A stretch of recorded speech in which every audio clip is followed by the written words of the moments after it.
Y en esta mañana, pues comenzáramos el estudio acerca del ministerio apostólico, o a iniciar el estudio de lo que se llama el paradigma apostólico. Está en la página 2 de su manual. A mí me asignaron 2 temas, que uno se llaman los símiles, las figuras apostólicas, en la página 1, y el otro se llama el paradigma apostólico, en la página 2. Y vamos a introducirnos. Bueno, empecemos de todos modos. Estudiemos la palabra paradigma, que está ahí en la página número 2. Voy a pedirle al hermano que me lea lo que significa la palabra paradigma. Arquetipo, prototipo, ideal, precedente, modelo. Bueno, un paradigma es un modelo, el modelo por excelencia. Por ejemplo, las fábricas de automóviles hacen un prototipo con años de anticipación, le exhiben, quieren oír comentarios, si tiene aceptación o si tiene rechazo, y en base a ese prototipo crean un vehículo que esperan que sea de amplia aceptación, un vehículo que se compre, porque ellos no pueden operar con pérdida, tienen que operar con ganancia. O sea, un arquetipo, un prototipo, es el modelo por excelencia que debemos de seguir, que debemos imitar. Paradigma, el paradigma apostólico, ¿quién será en la palabra de Dios? ¿Será el apóstol Judas? Bueno, Judas fue apóstol, claro. Cayó, apostató. Pero ¿quién es el verdadero apóstol que nosotros debemos conocer y debemos imitar? Hebreos capítulo 3, versículo 1. Por tanto, hermanos santos, participantes de la vocación celestial, considerad al apóstol y pontífice de nuestra profesión, Cristo Jesús. ¿Quién es el apóstol? Y lo debemos considerar. Debemos imitar. El Señor Jesucristo dijo en cierta ocasión, la noche de su resurrección, cuando se apareció ante sus apóstoles, dijo: como el Padre me envió a mí, así también que yo os envío a vosotros. Entonces nosotros necesitamos estudiar el ministerio de Cristo desde el punto de vista apostólico para conocer lo que debe ser un apóstol, con el fin de ¿qué? De reproducir ese ministerio. Amén. Por eso la palabra paradigma significa, ya vemos ahí, un arquetipo o un prototipo. El ideal, un modelo por excelencia de una persona o de algún objeto. Jesucristo es el paradigma número 1.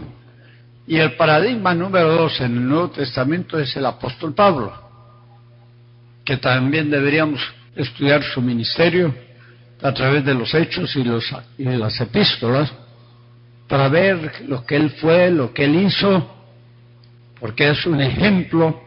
Mire, Pablo muchas veces dijo: ejemplos he dado, ¿para qué? Para que lo sigáis.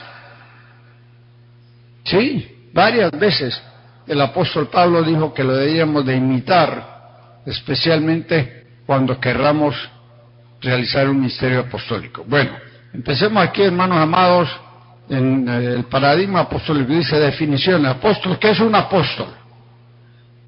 Simplemente significa uno ¿qué? Enviado, comisionado. Una persona que ha sido enviada a representar. Puede ser un gobierno, o puede ser una institución. Por ejemplo, Nicaragua envía embajadores a diferentes partes del mundo Y esos embajadores representan a Nicaragua, actúan a nombre de Nicaragua, hablan a nombre de Nicaragua. Y cuando estudiemos el día de mañana las figuras, los símiles de lo que es el ministerio apostólico, escribiremos que uno es embajador. Un apóstol es un embajador ¿de qué? De un gobierno. ¿Y cuál es ese gobierno? El reino de Dios. ¿No saben ustedes, hermanos amados, que una embajada es un pedazo del territorio nacional de un país?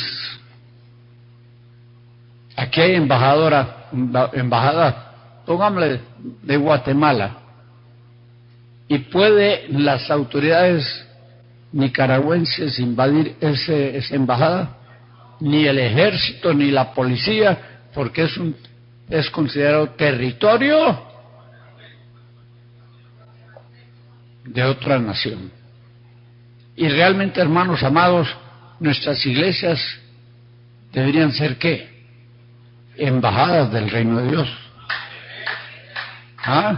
Embajadas del reino de Dios, que no deberían ser invadidas. ¿Por qué? Por espíritus malignos. Pero debido a ciertos factores de los cuales no podemos hablar hoy, nuestras iglesias están plagadas de demonios.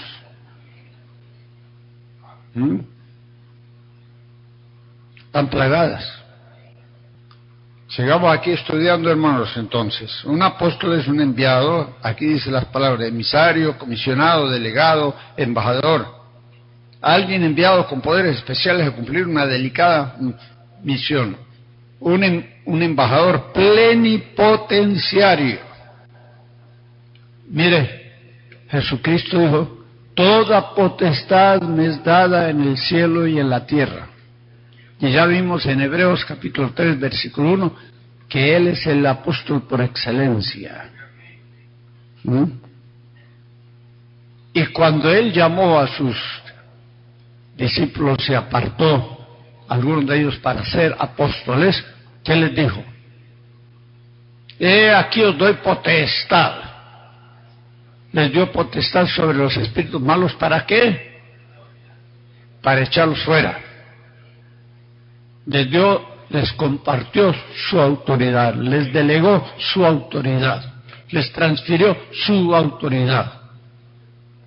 Y hermanos, nosotros somos ministros plenipotenciarios del reino de los cielos. Y debemos actuar con esa autoridad cuando enfrentamos a los demonios o cuando esquivamos a los ángeles. Pero claro, ese es otro estudio. ¿Cómo y cuándo opera en nosotros esa autoridad? El gran problema nuestro en la actualidad es que tenemos una actitud equivocada en cuanto al pecado y una actitud demasiado tolerante. Y hay pecados ocultos, hay pecados inconfesos que boicotean nuestra autoridad en Cristo Jesús. ¿Lo escucharon? Bueno, sigamos aquí leyendo y estudiando, hermanos, avanzar un poquito. En dos pasajes del Nuevo Testamento la palabra apóstol ha sido traducida como ¿qué? Como mensajero. Escriban ahí Filipenses 2:25 y 2 Corintios 8:23. Ya que ustedes tienen que llenar esos espacios, se los vamos a ir dando. Filipenses 2:25, 2 Corintios 8:23. Léame Filipenses 2:25, por favor, joven. Mas tuve una cosa necesaria, enviaros a Epafrodito, hermano y colaborador y compañero de milicia, y vuestro mensajero y ministrador de mis necesidades. Vuestro mensajero. ¿Cómo se llama este hombre? Epafrodito. Y había sido enviado por la iglesia como mensajero para no solamente llevarle un correo, sino un aporte económico al apóstol Pablo. y se llamaba ¿cómo? Epafrodito. Pablo tenía una red apostólica y él estaba entrenando a ciertas personas para ser apóstoles. Entre ellos estaba Timoteo, estaba Tito, y él daba otros nombres en las epístolas de personas que eventualmente llegaron a ser reconocidos como apóstoles. Lea 1 Tesalonicenses 1:1, hermano. Yo no estoy siguiendo estrictamente el material, tal vez lo debía hacer, pero necesitamos un poquito de espontaneidad también. 1 Tesalonicenses 1:1. Pablo y Silvano y Timoteo a la iglesia de los tesalonicenses, que es en Dios Padre y en el Señor Jesucristo, gracia y paz a vosotros. Aquí mencionan tres personas: Pablo, Silvano, o sea Silas, ¿y quién más? Timoteo. Ahora el capítulo 2, versículo 6. Ni buscamos de los hombres gloria, ni de vosotros, ni de otros, aunque podríamos seros carga como apóstoles de Cristo. ¿Quiénes eran los apóstoles según el capítulo 2, 6? Pablo, apóstol. Silas o Silvano, apóstol. Y Timoteo, apóstol. O sea, Pablo se reprodujo en otras personas, transmitió su ministerio apostólico a otras personas que él fue instruyendo, que fue entrenando. Ahora quiero preguntarles, hermanos, ¿cuántos apóstoles habla la Biblia? ¿Qué dicen los tradicionalistas? ¿Qué dicen los conservadores? Donde quiera que yo hoy le pregunto, ¿cuántos apóstoles? 12. ¿Ustedes creen que hay más de 12 apóstoles en el Nuevo Testamento? Bueno, hubo un grupo especial de apóstoles llamados los 12 apóstoles del Cordero. Leamos Marcos capítulo 3. Pero mire lo que dice aquí en Marcos capítulo 3 y en el versículo 13. Y subió al monte y llamó así a los que él quiso y vinieron a él. Siga. Y estableció 12 para que estuviesen con él y para enviarlos a predicar. Siga. Y que tuviesen potestad de sanar enfermedades y de echar fuera demonios. Bueno, dice la Biblia que Cristo se fue al monte, estuvo en ayuno, en oración, y al volver reunió a todos los discípulos que tenía. ¿Cuántos discípulos tenía Cristo? La Biblia dice que él tenía multitud de discípulos. Multitud de discípulos. Y los reunió, y entre ellos dice que escogió, estableció a 12 para que fuesen ¿qué? Los primeros apóstoles. Dice que los escogió para que estuviesen con él en una comunión directa, íntima. Y después, ¿para qué? Para enviarlos a predicar. ¿Qué mensaje? El Evangelio del Reino de Dios. Y para que pudieran predicar ese Evangelio, no solo con palabras, sino con hechos verídicos, les dio potestad. Aquí lo dice, para sanar enfermos y para echar fuera demonios. Quizás el distintivo mayor de un apóstol es su autoridad. ¿Escucharon? Tal vez la única diferencia entre un apóstol y los demás ministerios es que el apóstol puede tener un mayor grado de autoridad. Mire, hay muchos apóstoles hoy que, supuestamente, que no saben echar fuera una cucaracha, menos un demonio. No les interesa la guerra espiritual. Y la Biblia dice aquí que los apóstoles fueron escogidos exprofesamente ¿para qué? Para predicar el Evangelio del Reino de Dios con señales, con milagros, con prodigios, entre los cuales se mencionan dos aquí: sanar enfermos y liberar endemoniados. El apóstol, para ser apóstol, tiene que tener un ministerio sobrenatural. ¿Me escucharon? Un ministerio sobrenatural. Ahora, hubieron otros apóstoles en tiempos del Nuevo Testamento. ¿Ah? Me podría mencionar, aparte del apóstol Pablo, que, ¿sabe lo que yo fui enseñado en el seminario? Que Judas cayó, que la iglesia antes del Pentecostés se reunió y que escogieron entre Matías y ¿cómo se llamaba el otro? En Hechos capítulo 1, el último versículo menciona la elección del sustituto de Judas. Habían dos. Estamos muy atrasados en este estudio, ¿no es cierto, hermanos? Y aún yo confieso que en este momento se me escapa de la memoria el nombre del otro. ¿Cuáles eran? José o Barsabás. Ajá, José, Barsabás y Matías.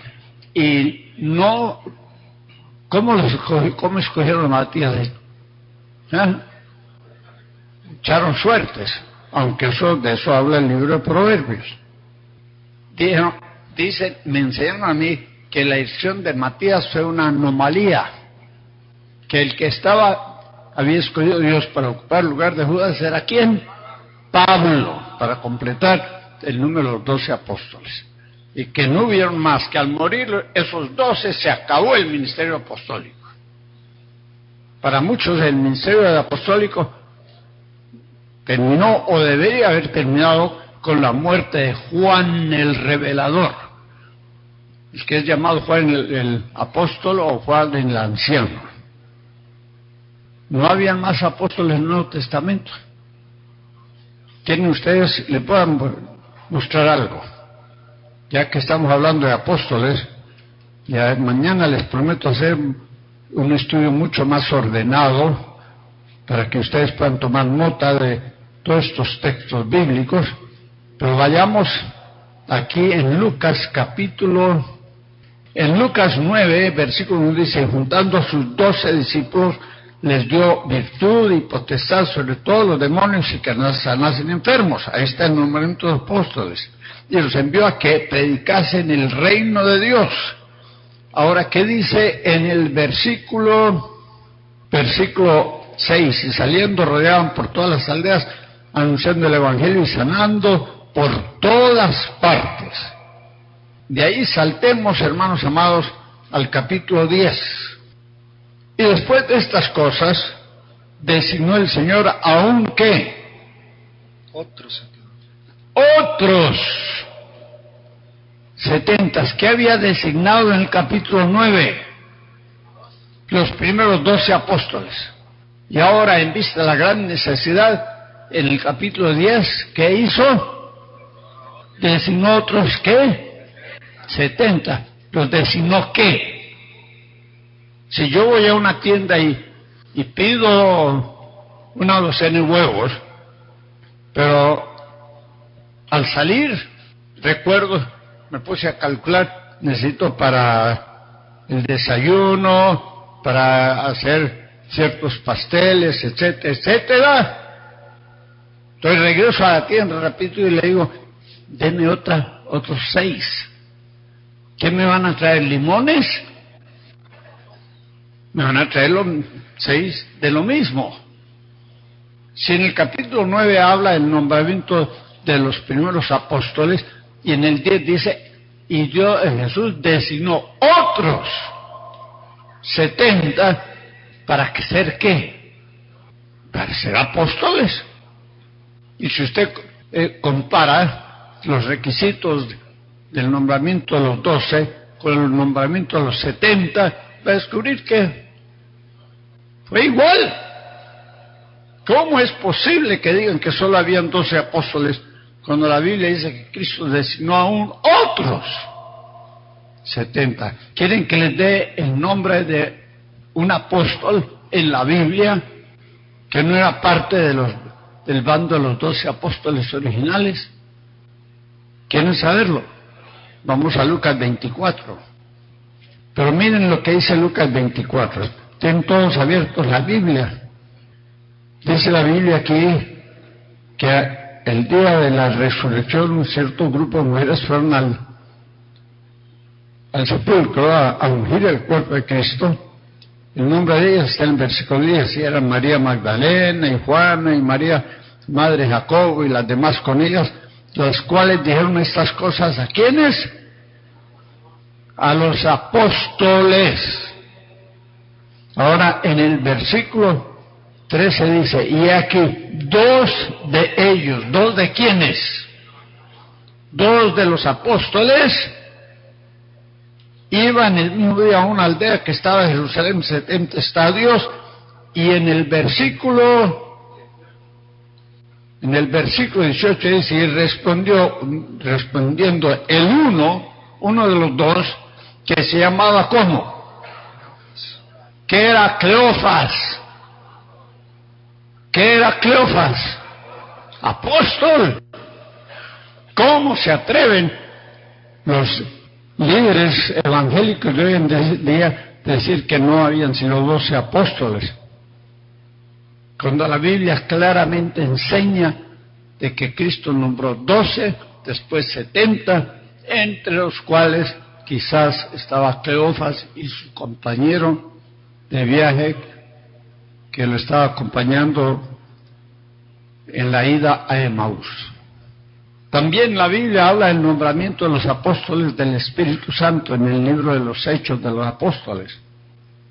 Se los voy a mostrar también en Hechos capítulo 13. Ya ese pasaje lo mencionó creo que el hermano Elías, en que dice que en la iglesia de Antioquía habían profetas y maestros, y menciona 5 hombres, y ellos se reunieron a buscar a Dios en oración y ayuno, y de pronto habló el Espíritu Santo, seguramente a través de uno de los profetas, y dijo, apartadme a Bernabé y Saulo, ¿no?, para la obra para la cual yo los he enviado, los he escogido. Lea el versículo 1 y 2, hermano, por favor, para que sea bien claro. Había entonces en la iglesia que estaba en Antioquía profetas y maestros, Bernabé y Simón, el que se llamaba Níger, y Lucio Cireneo, y Manaén, que había sido criado con Herodes el tetrarca, y Saulo. Ministrando pues estos al Señor y ayunando, dijo el Espíritu Santo, apartadme a Bernabé y a Saulo para la obra para la cual los he llamado. Sigan, en el versículo 4. Y ellos, enviados así por el Espíritu Santo... ¿Qué significa la palabra apóstol? Y aquí dice que ellos, enviados por el Espíritu Santo, descendieron a Seleucia, se embarcaron e iniciaron su primera gira misionera. Eran enviados, entonces ¿eran qué? Apóstoles. ¿Tenemos alguna prueba? 14:14. Y como lo oyeron los apóstoles Bernabé y Pablo, rotas sus ropas, se lanzaron al gentío. ¿Los apóstoles quiénes? ¿Quién era apóstol? Los 2. Bernabé y Saulo, que posteriormente Dios le cambió el nombre Saulo a Pablo. Era un equipo apostólico. Los 2 eran apóstoles. ¿Quién sería el líder en el inicio de esta primera gira misionera? Bernabé. Después se cambiaron los papeles y eso no le gustó a Bernabé. Y rompieron. Bernabé se por un lado y Pablo se por otro lado. Bernabé desapareció. Ya la Biblia no vuelve a hablar de Bernabé, porque el resto del libro de los Hechos habla del ministerio del apóstol Pablo. También vimos, por ejemplo, allí en Tesalonicense, que Pablo y Silvano y Timoteo eran llamados ¿qué? Apóstoles. ¿Cuántos apóstoles habían? numerosos. Y sin embargo nuestros grandes teólogos dicen que solo habían ¿qué? 12, y que al morir el último, que era el más joven, Juan, que el ministerio apostólico cesó para siempre. Lo que pasó, hermanos, con los 5 ministerios es que fueron sustituidos por una jerarquía. La iglesia cristiana no evolucionando, fue apostatando y se cayó. De ahí surgió lo que llama la iglesia católica romana. Y ya para el tiempo de Constantino, ya la iglesia había caído en una apostasía casi total.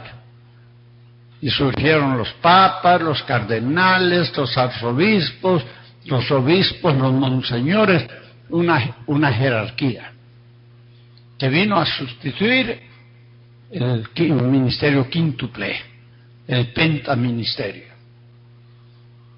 Con la reforma protestante en el siglo XV los ministerios empezaron a ser restaurados.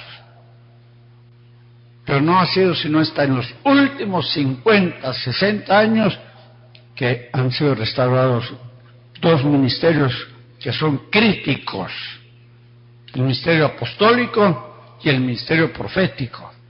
Ahora, ¿por qué están siendo restaurados estos ministerios? Porque Cristo no puede venir hasta que esos ministerios sean plenamente restaurados. La Biblia dice que estos 5 ministerios tienen como propósito la perfección de los santos, para la obra del ministerio, para la edificación del cuerpo de Cristo, hasta que está el límite de tiempo, hasta que todos hayamos llegado ¿a dónde? A la estatura, a la edad del varón perfecto, que es Jesucristo. Hasta que en la iglesia del Señor Jesucristo se restaure la imagen de Jesucristo. Que sus virtudes sean restauradas. Que sus obras sean restauradas. O sea, Cristo no va a venir por una iglesia, voy a usar una palabra guatemalteca, chueca. Sino una iglesia como sin mancha, sin arruga, sin cosas semejantes. Una iglesia gloriosa. Amén, hermanos. ¿Y ustedes creen que esa iglesia va a surgir sin apóstoles? No. ¿Y va a surgir sin profetas? No. Son esenciales esos ministerios para el desarrollo de la iglesia y para el perfeccionamiento de la iglesia. Por eso los felicito a todos por venir a este seminario, hermanos, porque estamos estudiando algunas cosas elementales. Convénzanse de la importancia y la necesidad de los 5 ministerios. Y ahora, para terminar, les pregunto, ¿cuál es el ministerio mayor de los 5? El apóstol. ¿Cuántos creen que es el ministerio mayor? Levante la mano. Se equivocan, hermanos. Y se los dice un apóstol. Yo he sido apóstol, ¿sabe desde qué año? Desde el año 1966. Yo no recibí el apostolado de alguno que anda por ahí por el continente reconociendo apóstoles a diestra y siniestra, no. Por revelación profética y revelación angelical, en 1966 el Señor me comenzó a llamar apóstol. Lo tengo grabado. Pero yo no mandé a hacer tarjetas de presentación, no mandé a hacer papel membretado donde decía Norman Paris apóstol. Yo callé y esperé. Hice la labor apostólica y esperé que Dios a su tiempo diera a conocer mi ministerio. que en un acto público en el año 2000, diciembre, hace 10 años, en el Estadio Nacional Mateo Flores, en la ciudad de Guatemala, durante un congreso mundial de oración organizado por la Iglesia del Shaddai, ante 25.000 personas, varios apóstoles fueron reconocidos en Guatemala, de los cuales la mayoría están perseverando hasta el día de hoy. Fue un culto único en la historia de la Iglesia cristiana. Así lo dijo Peter Wagner, que es el presidente de una entidad a nivel mundial llamado la Coalición Internacional de Apóstoles. Nunca antes ni nunca después se ha celebrado un evento como ese. Esa noche, 25.000 personas en el estadio de fútbol en Mateo Flores, 25.000 personas participaron de la Santa Cena, de la mesa del Señor. Yo había ejercido ya el ministerio apostólico por 35 años cuando eso sucedió, fundando iglesias, entrenando pastores. El fruto del ministerio está por toda Guatemala y por todo el continente. Yo si va conmigo a Colombia, hay iglesias que yo he fundado y pastores que yo he entrenado. Hay obra en Chile, en Argentina, en Bolivia, en Paraguay, en Brasil, en Uruguay, en muchos países del continente y aún más allá de los mares, que son fruto de labor apostólica. Lo que pasa es que el viejito ha tratado de ser de perfil bajo. Usted no va a encontrar en internet ni una sola página que yo he subido al internet, y sin embargo mi manual de liberación aparece como 7, 8 veces en el internet. Otros lo han subido sin pedir autorización, lo han pirateado, lo han plagiado. Yo no protesto porque es palabra de Dios y yo no soy dueño de la palabra de Dios. Yo lo que quiero es que el mensaje salga y beneficie a las multitudes alrededor del mundo que necesitan ser liberadas, restauradas en totalidad en su vida cristiana. Amén. De modo, hermanos, ¿hay alguna pregunta? Párese. Mira, hermanos, el mayor ministerio, un momentito, ¿sabe cómo lo presentan algunos? Estos son los 5 ministerios, la mano: apóstol, profeta, este es el dedo de más fuerza. Si uno quiere enterrar una tachuela, no lo va a hacer con el dedo meñique, sino que lo hace ¿con cuál? Con el pulgar. Este es el dedo. Cuando dicen, y mire, ¿dónde queda tal cosa? Váyase por aquí. Este es el ministerio del profeta, que marca, que señala. ¿Y este cuál es? Es el más largo. Y algunos evangelistas son largos. Pero es el que más se extiende, ¿no es cierto? ¿Cuál es el que más se extiende en la mano? Y el evangelista es ambulante, itinerante, que va de una región a otra región, de una nación a otra nación, predicando el evangelio del reino.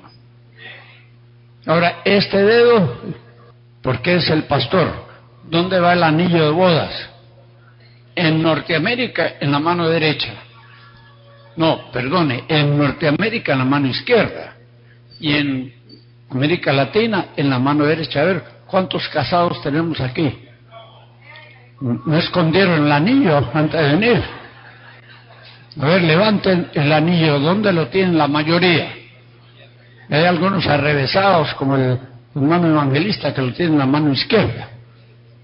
Pero a ver, la mano derecha, a ver, la izquierda. No, aquí en la América Latina lo correcto es llevar el anillo ¿dónde? Usualmente en la mano derecha. En Norteamérica en la mano izquierda, pero siempre en el mismo dedo. ¿Ah? Eso habla de compromiso. Habla del amor que debe existir entre el marido y la mujer. Les voy a contar una anécdota, ya que voy a terminar mi participación hoy, quizás para siempre. Tal vez después de el hermano Guadamus no solo me haga así de allá atrás, sino que el año antepasado fui a Puebla, México, a celebrar un seminario de liberación, cientos, y yo noté que la última noche que me andaba rondando una señora ahí. Yo estaba despidiendo a la gente y se me acercó, me urge hablar con usted. Y yo le dije, si espera que yo despida a los hermanos, con mucho gusto le hablo. Ella se fue a esperar por allá y después, cuando se fue la gente, yo me acerqué y le dije, ¿en qué le puedo servir? Me dice, hermano, necesito hablar por usted, ¿por qué? Me da vergüenza decirle, pero estoy locamente enamorada de usted. Casi me desmayo. Yo le dije, yo no dudo de su sinceridad, señora, pero mire, no le estaba amenazando, solo le estaba mostrando el anillo de bodas. Ay, hermano, yo pensé que usted era viudo. No, yo estoy casado, pero mi esposa se me adelantó y me está esperando. Sí, yo hace 10 años soy viudo, para información de las hermanas que están aquí presentes.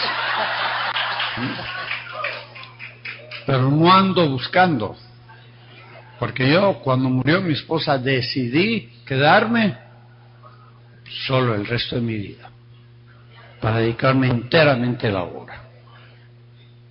Yo le dije a mi esposa, y no quiero llegar allá con 3 o 4 mujeres del brazo. Yo no voy a formar mi harem en el cielo. O sea, lo volví una broma, en realidad. Pero este dedo representa ¿qué? Compromiso. Ahora, este chiquitillo, ¿para qué sirve? Y ese es el maestro. ¿Qué hace él? Escarba, escudriña la palabra, se va a las profundidades de la palabra para extraer las verdades bíblicas. Amén. Ahora, cuando posicionamos la mano, ¿cómo la debemos posicionar? Así, es decir, el apóstol está encima de los demás. No, el apóstol tiene un ministerio de apoyo, ¿no es cierto? Con este dedo apoyamos los demás dedos, mire. Y el apóstol le da fuerza a la mano. ¿Sería un buen boxeador una persona que perdiera este dedo? No, él estaría para chipustear a su adversario, pero no para noquearlo. ¿Cuál es la verdadera posición en los ministerios? ¿Así? ¿El apóstol superior, el más importante? No. Aquí. ¿Qué significa eso? Que los 5 ministerios están al mismo ¿qué? Nivel. Solo que hay diferencia de función, de operación. Algunos se han agarrado de 1 Corintios 12, el último versículo los últimos 2 que hablan de, ¿qué dice los últimos 2 versículos del capítulo 12? En el 28 es, 12:28. Y a uno puso Dios en la iglesia primeramente apóstoles. Dicen primeramente. ¿Primero en qué dicen ellos? En importancia. Ahí no está hablando de importancia. Está hablando de orden. Mira, hermano, para mí el ministerio de apóstol no es superior al de maestro ni de pastor. Todos somos consiervos, todos aportamos, todos contribuimos, debemos trabajar juntos para establecer el reino de Dios en la tierra. Por eso mire, hay apóstoles hoy envanecidos. Me da pena decirlo, pero en Guatemala hay apóstoles que andan ahora con guaruras, con guardaespaldas, que delante de sus oficinas o delante de sus templos tienen servicio de seguridad, guardias armados. Pues yo tengo una buena guardia, pero es angelical y no me cuesta nada.